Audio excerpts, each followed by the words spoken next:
Welcome to Timeless with Julie Hartman Live. It is Monday, September 16th, 2024. I'm Julie Hartman, and it is great, as always, to be with you. 844-861-5537 is the call-in number, 844-861-5537. And as always, you can use the live chat right here, as long as you keep it classy. That's our rule on Timeless, which you can see every Monday, Tuesday, and Wednesday live at 1 o'clock Pacific, 4 o'clock Eastern. And be sure also to catch my show with Dennis Prager, aptly called Dennis and Julie, premiering every Sunday at that same time, 1 o'clock Pacific, 4 o'clock Eastern. Well, I hope that all of you had a good weekend, but as we know, things in the world are really heating up right now, as we saw on full display yesterday with the second assassination attempt in just over 2 months against former President Donald Trump. As he tweeted, 0 for 2.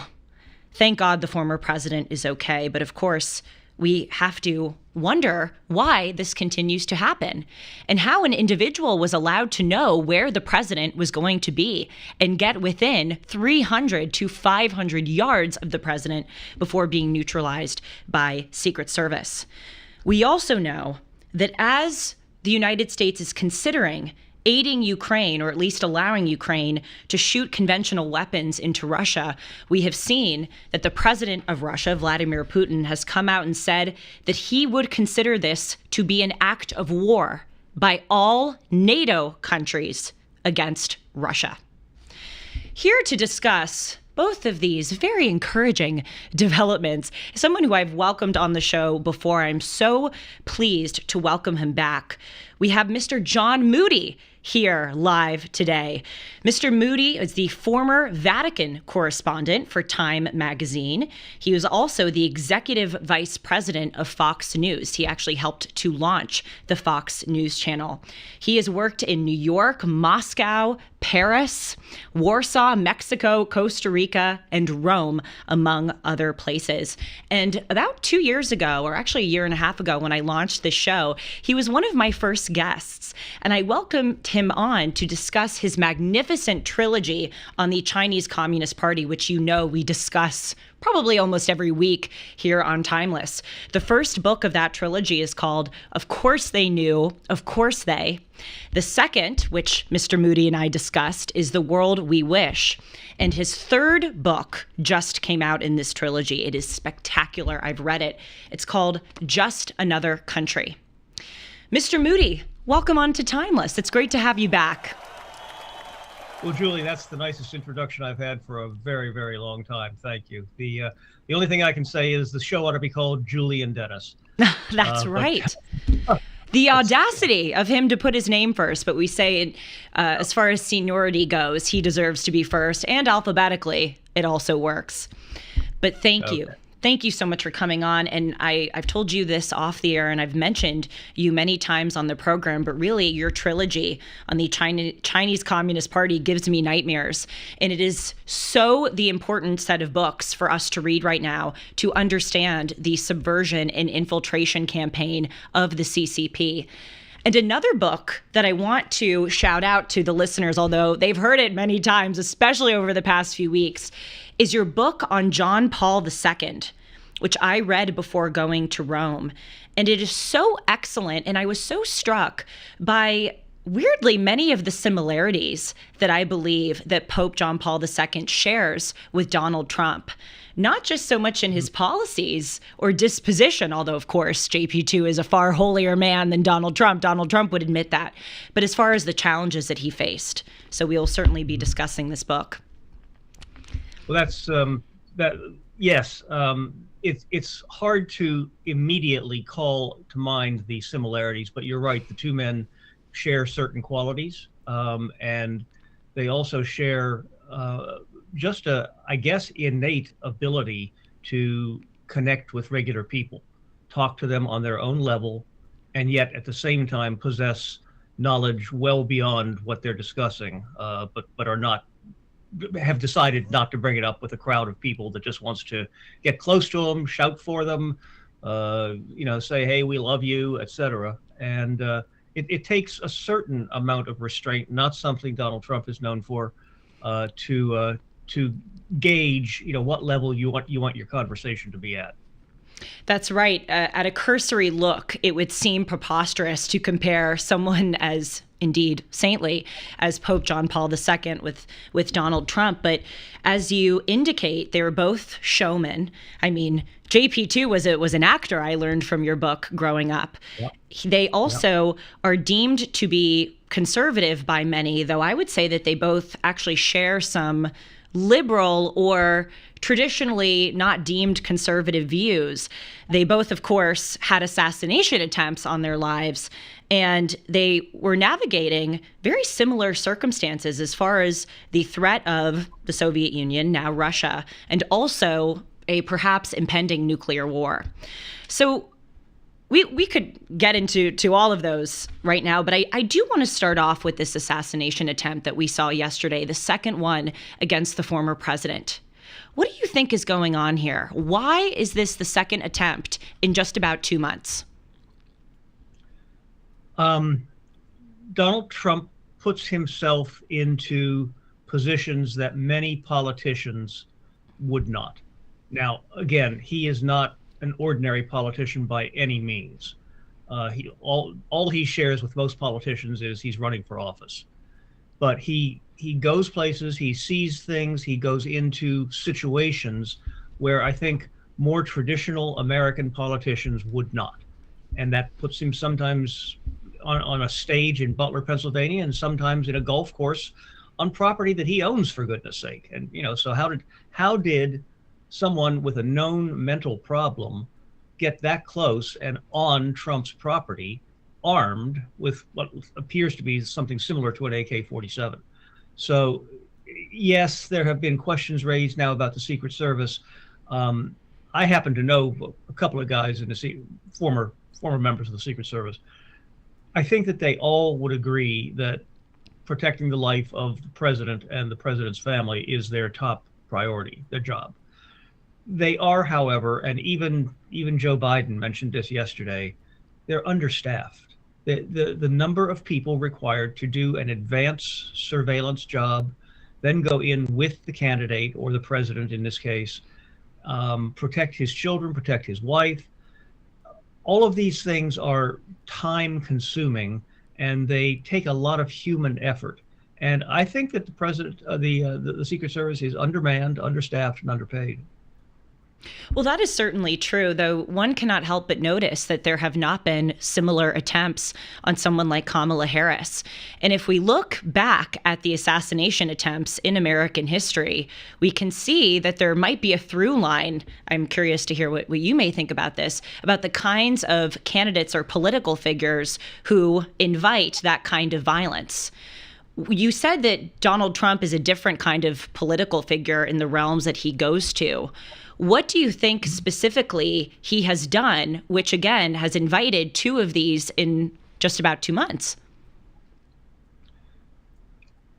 So my understanding, and of course I'm not part of his campaign, my understanding is that he does not listen to guidance from his security people, nor does he listen to guidance from his family.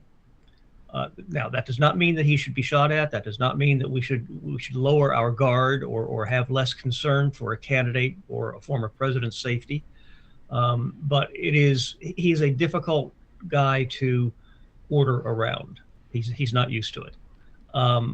By comparison, I believe that Vice President Harris has had now almost 4 years of Secret Service protection, of great security. I happened to be in Paris one time when she was also in Paris. I forget what the reason for her visit was. And there was a line of black cars with flashing lights ahead and behind her.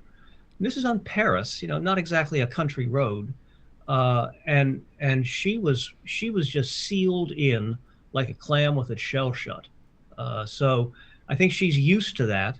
I think that she probably, I'm speculating here. I think that she listens to her security service and does not go out of bounds when she's outside of her own home and out of the White House. And many, of course, are saying that the media has a role to play in the violence that has come against the former president. Of course, for years, we've been hearing that Donald Trump is a dictator. We heard that Vice President Kamala Harris brought up that joke that he would be a dictator on day one. She brought that up in the debate. We know that they have peddled the Charlottesville lie, that Donald Trump allegedly said that there were good people, i.e. the neo-Nazis, the white nationalists who were there protesting in Charlottesville, though he made it clear he was not referring to those individuals. And one of the things that I loved about your JP2 book was the amount that you displayed his humor and his showmanship, which we briefly mentioned just a few minutes ago. And there's a quote here that I learned from you when the Pope was speaking at World Youth Day at the McNichols Arena on August 14th, 1993. And he was addressing the problem of violence in America. And he asks, we by the way, tried to find the clip of this, but couldn't. He asks, who is responsible, again, for violence in America? Individuals have a responsibility. Families have a responsibility. Society has a heavy responsibility. Everyone must be willing to accept their part of their responsibility, including the media. And you write about how he did it so theatrically. Again, he goes, the media, and then made a joke about how the Pope is criticizing the very media which is putting him on television. Though, of course, it's a funny moment from Pope John Paul II. What do you make of him bringing up the media in that pointed way? Well, remember, that was more than 20 years ago. And he, yes, has a very well-tuned sense of humor. He knows when to be humorous. He knows who his audience is. But there's also a deeper meaning to his humor. It's never, hey, two guys walk into a bar. It's not that kind of humor. He wanted that little dispute with the media. He wanted his audience to roar with approval, which they did when he said it. And yes, he stretched it out. His English was nearly perfect. I mean, there's just nothing to be said about his English that we would wish to speak English as well as John Paul II did. That's right.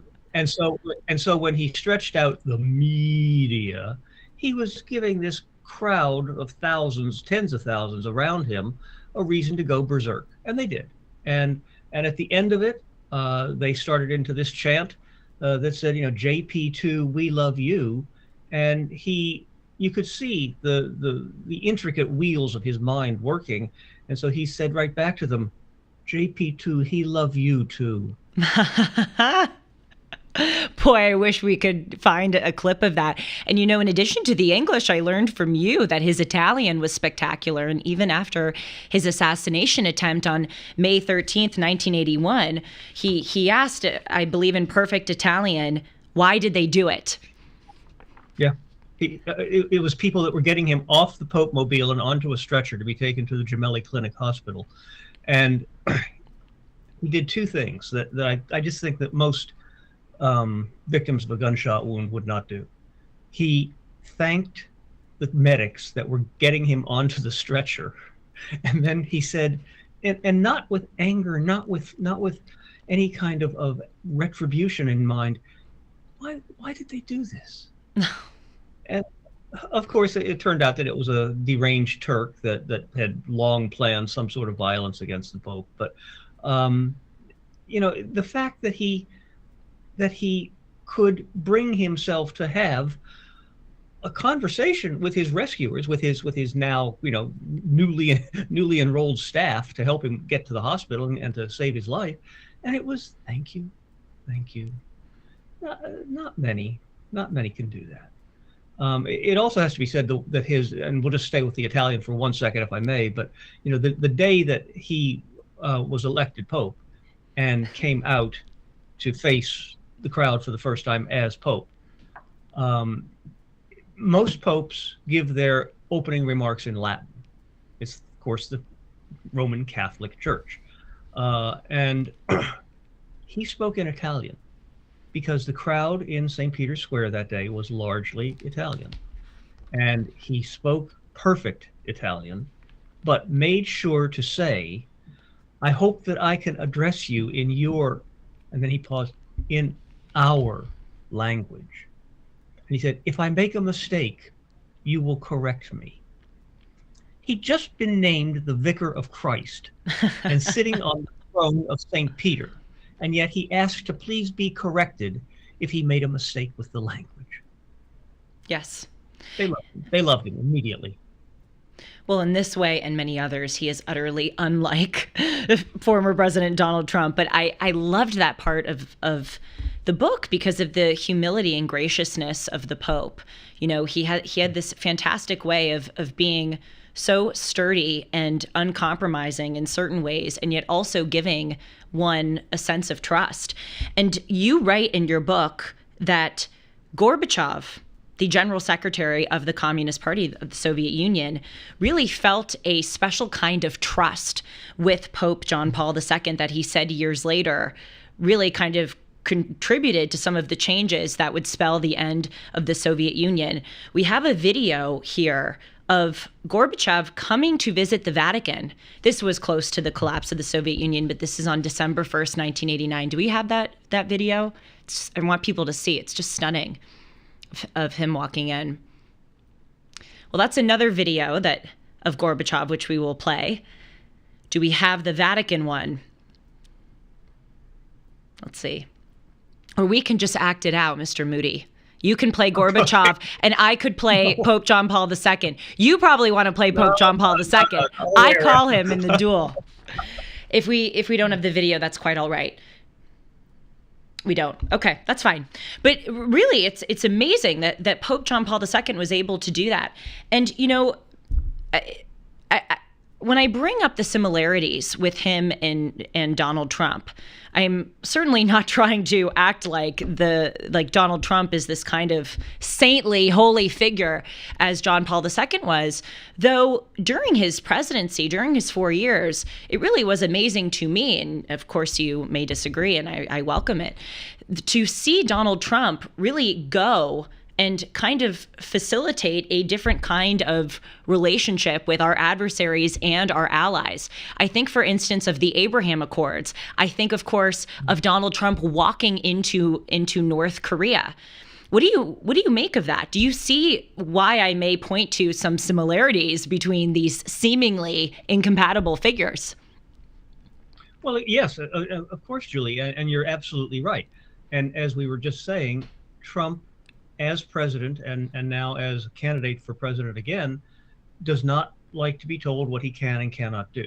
And so imagine the man who has the most power in the world to affect world events saying, I'm going to go to North Korea. Can you imagine what the Secret Service was saying? Can you imagine what his cabinet was saying? And of course, we know what all the mainstream networks were saying. He's crazy. He couldn't. What's he doing that? He's just going to give the North Koreans, fuel for the fire, etc. No, he went and he shook hands with Kim Jong-il, and he said, look, we can do something here. Kim Jong-un, we can do something here. We can work this out. And I'm not saying that the leader of North Korea is a trustworthy guy, but here was an American president saying, let's see if we can work this out. And Kim Jong-un said, okay, we'll try. Now, it didn't come to anything, but not every attempt to make progress does succeed. So I think Trump deserves credit for that. I think he deserves credit for, you mentioned the Abraham Accords, and those were, in a way, high-minded. And I don't think that Trump quite got the credit that he deserves for that. Of course, the media was never going to give him a fair shot. They were going to criticize him from day one. But truth be told, he brought some of that on himself. He also disparaged and despised the mainstream media and didn't hesitate to say so. So he wasn't ever going to get a fair shot, but he could still reach past the mainstream media, talk to the American people, again, in their own language. And I'm not just talking about English. I'm talking about the way he phrased things. I'm talking about the direct way that he explained his ideas. They weren't high-minded, Ivy League words. he was a guy from Queens, and he talked like it. He still does, and people loved him for it. There's so much that any leader could learn from John Paul II, but do you think that if Trump adopted some more of the graciousness and the light touch that John Paul II had, that he would be more effective? Or do you think that we, even though many, including his supporters, hate the fact that he is so brash and indeed crass, do you think that people would hate Donald Trump even if he were packaging it in a Pope John Paul II way? Or do you think it actually would make the difference? Julie, I think that if Donald Trump had even taken a tiny hint of John Paul II's way of doing things, both in 1920 when he was running for re-election and this year when he's running to be elected for the second time, not consecutively, I think he'd be the president. I was so disappointed in him in 2020 in that debate with Biden. Of course, that was a better debate than the more recent one with Biden. But all he had to say was, my fellow Americans, I know some of you don't like me. I'm not perfect, and I've made a few mistakes, and I'm sorry about that. But believe me, if you give me a second term, I'm going to do a whole lot better, and I'm going to work a whole lot harder for you. That's all he had to do. And people would have immediately said, yes, the guy has a soul in addition to having a mouth.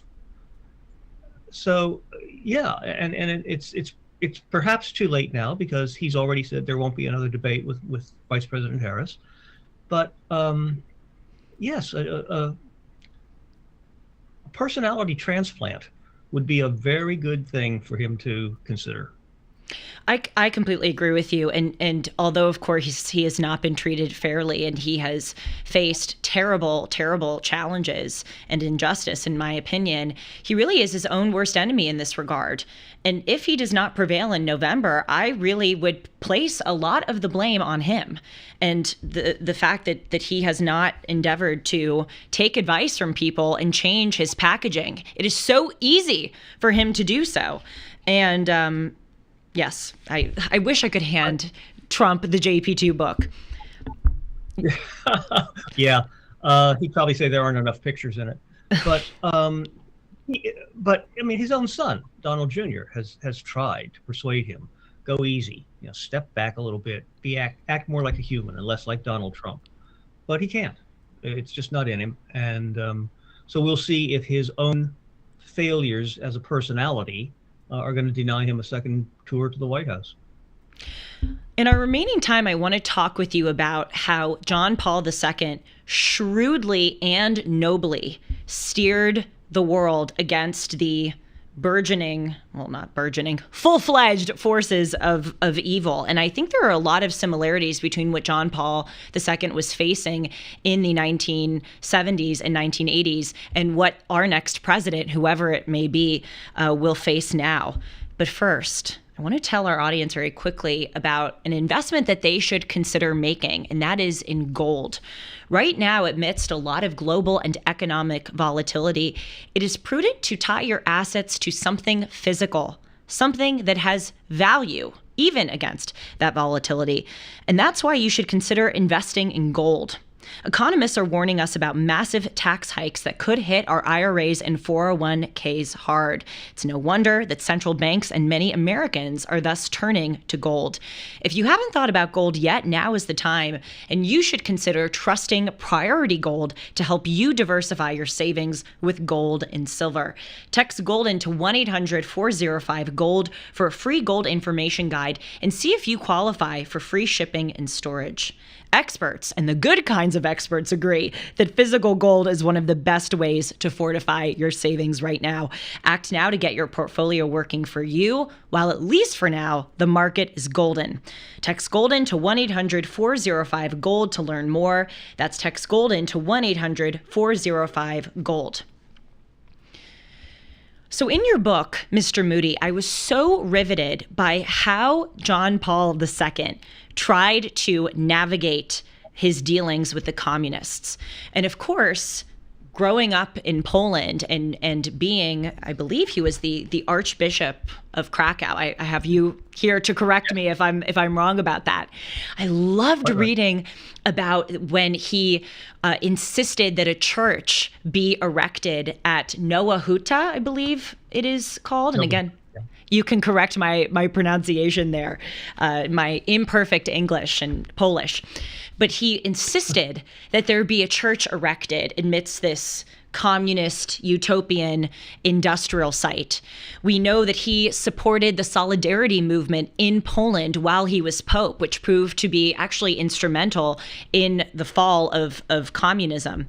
So can you give our audience an understanding of what John Paul II was facing, against the Soviet Union, which had many tentacles? It wasn't a monolith. There were many different, obviously, communist movements. And how you may see that this relates to similar challenges or circumstances that our future president will face now amidst the global alliance of China, Russia, and Iran. Well, once again, Julie, the parallels are striking if you delve into them a little bit. Karol Wojtyła, who became John Paul II, was always going to be a priest. It was just his character, his nature. I think he committed himself internally to the priesthood when he was about 13 years old. Now, remember that was a very honorable and noble thing to do in Poland at that time. However, there was a communist government in power, and with no particular reason to believe that it wouldn't always be in power. And yet this young man, Karol Wojtyła, said, no, this is the path I'm going to take. This is where God wants to lead me. In so doing, the Catholic Church, whether it knew it at that time or not, had just brought aboard a very, very smart politician. And of course, as he became Pope and had all the power that goes with the papacy, he, Ronald Reagan, and Margaret Thatcher, the former Prime Minister of England, became the tip of a spear that brought the Soviet Union and all of its empire down. And the Pope knew very well what he was doing, and he did it. You mentioned Gorbachev remarking favorably about the Pope. Gorbachev knew that the communist rule of Russia and its satellites was done, and he was just trying to figure out the right way to bring it through a soft landing, if you will. And to some degree he did, but he believed that he had written about this. He believed that the Pope, John Paul II, was the best voice and best person to dialogue with, to say, I know which way history is leading us. How do I do it so that very few people get killed? And the Pope, of course, was always looking to save lives, and I think gave very, very good advice to Gorbachev. But he always knew that communism presented not just a threat, but a godless alternative to the Roman Catholic Church. And given that he was the head of the church, he could not ignore it, he could not soft pedal it, and he had to take it on with the help, must be said, of two very, very powerful leaders, Ronald Reagan and Margaret Thatcher. But the three of them brought it down, and you can only give him credit for doing it in a way that, yes, it might have used a little bit of humor, but beneath it was a very steely resolve that they were going to win. Can you provide an example of when you think that John Paul II mastered a kind of diplomatic resistance against the communists? Of course, you write in your book about the Solidarity shipyard strike, which in December of 1981, actually the year before, led to the communist authorities recognizing Solidarity as a resistance movement in Poland. But then in December of 1981, we saw that John Paul II was trying to navigate a situation where there might be an impending Soviet invasion of Poland. Maybe that example or another example, can you just tell us when you think John Paul II got it right with his diplomacy? Well, Julie, I think you gave a very good example. It was the creation of a church in the Nowa Huta industrial complex. Yeah. What he was doing was seeding his enemy with poison. Once the Polish authorities allowed a church to be, and it wasn't a building church, it was a place where the workers could go inside the plant. But once they allowed that, there was a virus in them, and they were never going to get rid of this virus called religion. And the Pope knew that, and he steadily encouraged it. I believe that he spoke through not text, but through written messages to the people that went to those services in the Nova Huta plant, and said, "Please don't desert us, and we won't desert you." And what a message to be able to send to men and women who were working under very difficult conditions for leaders that they despised, and to have that voice of reason and that voice of love come to them and say, "We care about you. We know what you're going through. Trust us. We're here to help you." How do you think Pope John Paul II would have navigated the war that we're seeing right now in Gaza? Contrary to what many people think about the relations between the Catholic Church and Islam, the Pope, Pope John Paul II, who was very widely read, by which I mean he read a lot of stuff and knew a lot of stuff, believed that Islam, taken in the way that Islamic scholars wanted it to be taken, was a religion of peace and of self-sacrifice, much the way Catholics like to think that the Roman Catholic Church is. And so he did not condemn Arabs or Muslims, except the ones that thought that setting off bombs, killing people, taking hostages, and cutting off their heads, that's not Islam, nor of course is it Catholicism. But I think in these circumstances, and of course we're not even sure that he could adapt to the circumstances that are in the world today. It's a very different world. But I think that he would have spoken more even-handedly and tried to make both sides, both the Israelis, who had suffered, of course, a horrible loss in that attack that killed 1,200 Israelis. But I think that he might have found a way to speak to Prime Minister Netanyahu in a way that was not threatening, was not making any assumptions about who he was and what his authority in Israel was, and then to perhaps even speak directly with some of the leaders of Hamas to say, you cannot be happy with what has happened, with what you're doing to people. You've taken hundreds of hostages. You're having Gaza destroyed before your eyes. You run away from Israeli guns by hiding behind civilians, behind children, and you say that the Israelis bombed a kindergarten. You were hiding there. What do you expect them to do? There's a kind of hardcore love that I think he would have been able to imbue on both sides, and we're weaker for his loss. I think that is so well said. And also he was unique in that he had a kind of credibility among people who are in war. Of course, I'm trying to picture him talking with Hamas.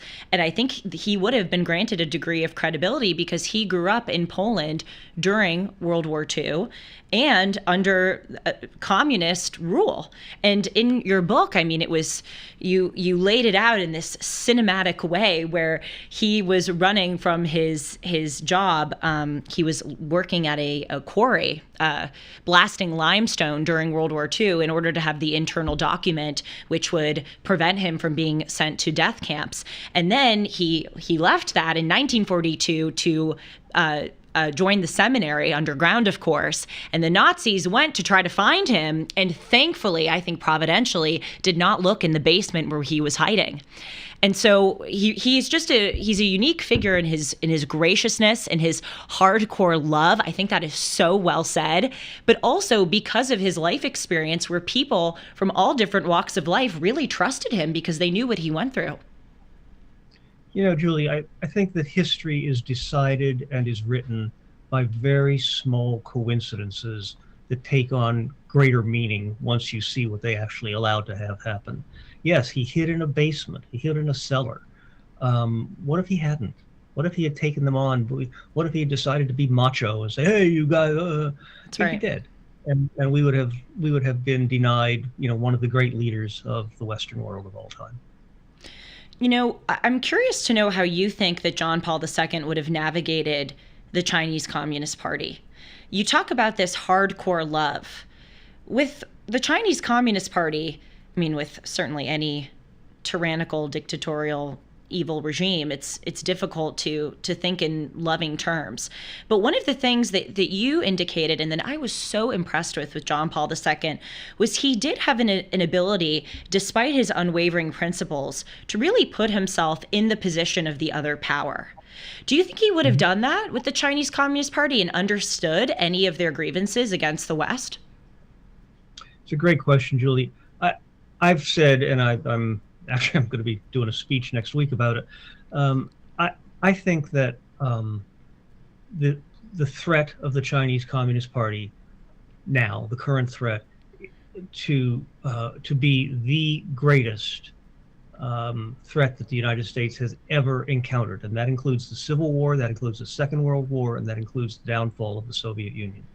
This is an entity, a criminal entity that wants to destroy the United States. And it wants to destroy the U.S. because we're better than they are, we're bigger than they are at the moment, and we're stronger than they are at the moment.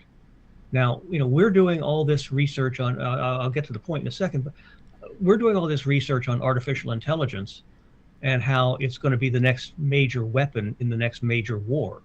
And at the same time, we're saying, but, we don't want to have it do anything bad. We don't want it to do anything that might pollute the earth. We don't want to. The Chinese Communist Party doesn't have those kinds of guidelines or guardrails about AI or anything else. And of course, they're supplying weapons of war to Russia now that they're being used against Ukraine. They have no principles whatsoever. And while I think he was a godsend and a genius, I think that John Paul II might have a hard time contemplating that degree and depth of evil in his dealings with the Chinese Communist Party, which is not the same as China. It's the Communist Party of China that is the devil incarnate. Boy, that's going to get us kicked off the air. I may have mentioned this to you, but I was interviewing Brandon Weichert, who is an expert on the Chinese Communist Party like you, and I was guest hosting for Dennis, and I did this whole introduction and welcomed him on the air, and then right at that moment, he dropped off. But as you explicate in your trilogy, the reach of the Chinese Communist Party is absolutely incredible. You did not mince your words there by saying that they are the devil incarnate, and I completely agree with you. We've profiled this on Timeless literally almost every single week.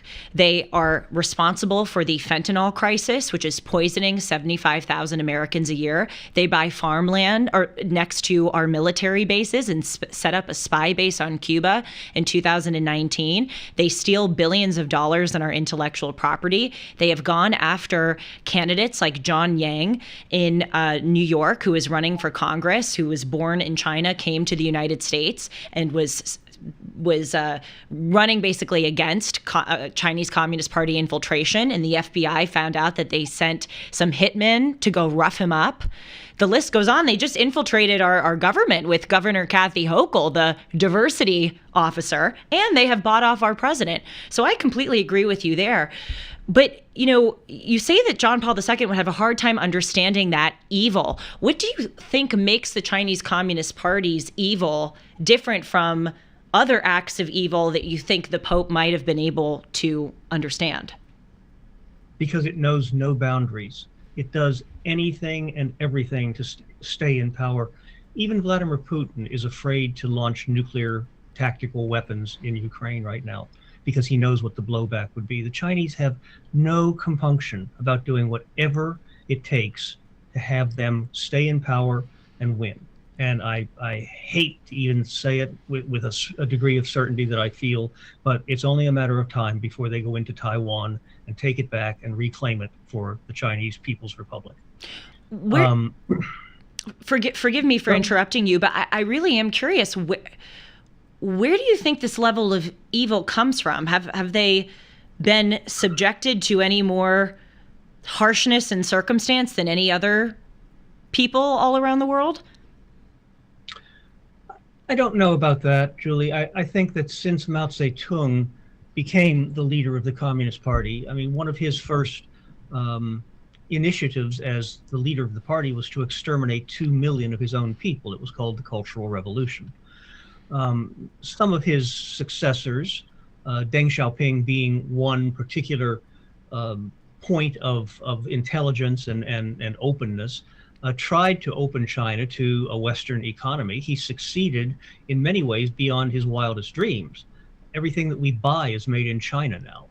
And one of the points that I try to make in my speeches is, and that I think the Pope might make if he, the late John Paul II, if he ever had a chance to talk about the current state of China, is to just ask people, we know that you have to have things to live, but just look and see where they're made and see if they're good for your country, if they're good for our religion, if they're good for the future of Western democracy. And if it says made in China, think twice. That's right. You know, whoever our next president is going to be, they're going to face the continuing ascent of China. And we know that China, about a year ago, for its 10-year anniversary of the Belt and Road Initiative, had 140 representatives from 140 countries come to Beijing. That's 75% of the world. As I indicated at the beginning of the show, Vladimir Putin has warned that if the West tries to aid Ukraine in shooting conventional weapons into the Russian interior, he will consider that an act of war by all NATO countries. The Israel-Gaza war continues to rage on. I don't mean to ask this in an attempt to figure out who you support for president of the United States, but I cannot see Kamala Harris being able to shrewdly navigate these forces of evil. You were a journalist, as I had mentioned at the beginning of the show, in really all around the world. Do you think that foreign journalists are going to cover for her in the same kind of way that our media covers for her? How do you see the world reacting to a Kamala Harris in charge amidst all of those wars and forces of evil? Okay, we'll take them one by one. Yes, the rest of the world's media will cover for her for a while until she says something that they don't like, and then they'll come down on her like a ton of bricks. For the moment, she's going to be the first woman American president. She's going to be the second black American president. She's going to be, and what is her policy? What is the one thing that she says in every speech? I want to bring joy. Great, thanks. Good luck with that. Yeah. In terms of the two candidates, China is afraid of a second Trump presidency. He hit them hard with tariffs. Some of those tariffs are still in effect, and he's promised to raise them even further. He is gouging China exactly where it hurts the most, in their exports. And he can probably convince other Western countries to do the same if the United States will take the lead and not give in on this. He can destroy their economy, or at least he can bring it into line where they can't afford to make any more drones and send them to Russia, and where they can't afford to buy off North Korea. And to be in talks with Iran to help improve their nuclear power development. It's this ugly conformation of four nations: Iran, Russia, China, and North Korea, that all want to destroy the United States. Donald Trump does not think that's a good idea. Go on, I don't mean to interrupt you. No, and although he is brazen, although he can be sort of, street urchin-like in his pronouncements and in the way he says things, the countries that want to destroy us are a little bit leery of this guy. Who knows what he'll do next? And therefore, they might not be quite so quick to take a step that's going to lead to possibly the annihilation of most of the world. You asked about, I don't think that Kamala Harris has either the experience or, frankly, the intelligence to deal with this kind of menace ahead of us. Some people have asked me who I'm going to vote for, and the answer is I'm going to write in the name Joe Manchin, the Democratic senator from West Virginia, because he still talks like Democrats and Republicans both used to talk when both those parties were still sane. Well, irrespective of who you're going to vote for, I can imagine that as a foreign journalist, I mean, I can't see how any of these countries where it actually really matters what the United States policy is going to be able to cover for, as you say, her, frankly, lack of intelligence. I picture her talking with Vladimir Putin or talking with Xi Jinping, and she cannot get away with the kind of significance of the passage of time platitudes that she's able to get away with here in the United States. But perhaps I'm wrong. I'm not sure how much she'll be talking to Xi Jinping and Vladimir Putin. She might be listening to them a lot. That's right. Well, that is a pretty apt prediction, I would say, if she is the president of the United States. Now, to end, how are we going to be able to get this book to whoever the president is going to be? They have a lot to learn from John Paul II. Well, I think I could probably get Don Jr. to give it to his dad.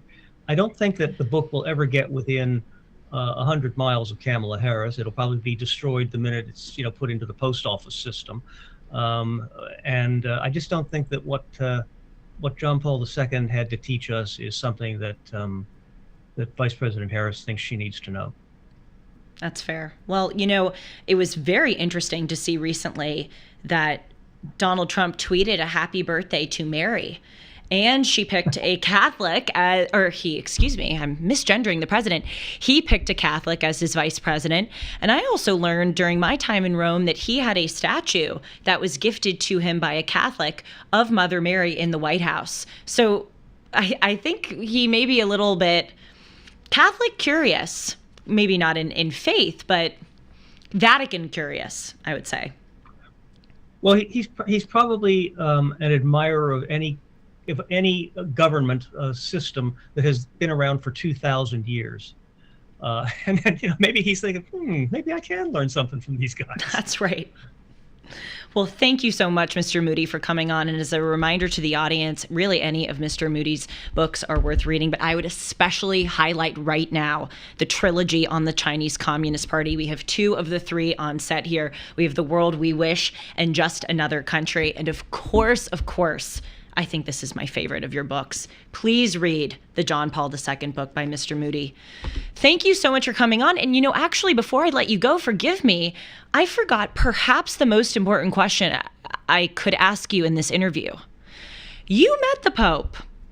What was he like privately? Can you tell us a story or a private interaction you had with him? Yeah. John Paul II had, I think, almost a unique ability when he was talking to a crowd of people. And I don't mean a crowd of 500,000 as he did when he was traveling around the world, but I mean in a setting where perhaps he had 25 or 30 people in a room with him. And I've heard it from so many people that I have to believe that it's an accurate representation. They all said there were 30 of us in the room with the Pope, and he made each one of us think that he was looking directly at us and speaking only to me. It's a gift that I think has to come from a divine source. The time that I was honored to be alone with him for a while, I was trying to bring him the news, was allowed to bring him the news that Time magazine, for whom I worked at the time, was going to name him the Man of the Year. And he didn't act surprised. He certainly didn't act arrogant in any way. That would have been completely opposite of his personality. But he was interested. And, Time's Man of the Year, now Person of the Year, as it should be, used to be quite a few pages. It was the meat of that edition of Time magazine. at a time when Time magazine was still important. And the first thing he said, well, thank you, Mr. Moody. I have two questions for you. First, how is your family? I have two children. And he said, how is your family? And he knew my wife's name. Now, of course, he'd been prompted, but prepped for this. And which, of course, just puts you directly in his hands, whatever is going to come next. Of course, right. Yes, Your Holiness. And what is your other question? He said, how many pages will this story about me be? That is so endearing. Yeah, so that's who he was. What? Oh, we do have a chat question. Someone wants to know who the baseball player is on the wall behind you. Quickly. Roberto Clemente of the Pittsburgh Pirates. Well, I wouldn't know. We have a whole producer's room of baseball fans, and apparently we have people in the chat who are baseball fans. But yesterday was Roberto Clemente Day for all Major League Baseball teams. And every player in every team of the major leagues was invited to wear his number 21. How cool. Very, very cool. Really on a final note, when you just said that Pope John Paul II didn't act surprised nor arrogant, it reminded me of when they were taking the vote on him becoming Pope. And you had this line, which you said is a passed around source of Vatican wisdom, that he who enters a pope exits a cardinal. In other words, if you think you're going to be the pope, you're not going to be the pope. So I can imagine with most of his accomplishments, he had this very steady lack of hubris, confidence, but lack of hubris, that he would get whatever prize that he inevitably did get. So that's a lovely story to hear. It's solid evidence that the Lord works in mysterious ways. That's right. Well, thank you again, Mr. Moody. It's a pleasure to have you on. You were one of my first guests here on the show, and we welcome you anytime. You're getting better every week, Julie. Thank you so much, Mr. Moody. Take care. We'll see you soon. And to end, before I let you go, I want to tell you once more again about why it is important for you to invest in gold. Right now, we know that there's a lot of economic and global volatility. Economists are warning us about massive tax hikes that could hit our IRAs and 401ks hard. With inflation rising and global uncertainty, it's no wonder central banks and many Americans are turning to gold. If you haven't thought about gold yet, now's the time, and you should consider trusting Priority Gold to help you diversify your savings with gold and silver. Text gold into 1-800-405-GOLD for a free gold information guide and see if you qualify for free shipping and storage. Experts agree that physical gold is one of the best ways to fortify your savings. Act now to get your portfolio working for you while the market is golden. That's text golden to 1-800-405-GOLD. Text golden to 1-800-405-GOLD. And in addition to gold, of course, you should consider investing in pillows and slippers and kitchen towels and bath towels and any of MyPillow's products, which you can get at a discount if you use the promo code Hartman.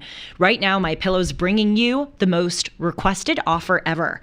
You can get the queen size premium MyPillow for only $19.98. It's made with a patented adjustable fill that adjusts to your exact individual needs regardless of your sleep position. The pillow helps keep your exact neck position aligned, and it holds your shape all night long so that you can get the sleep that you need.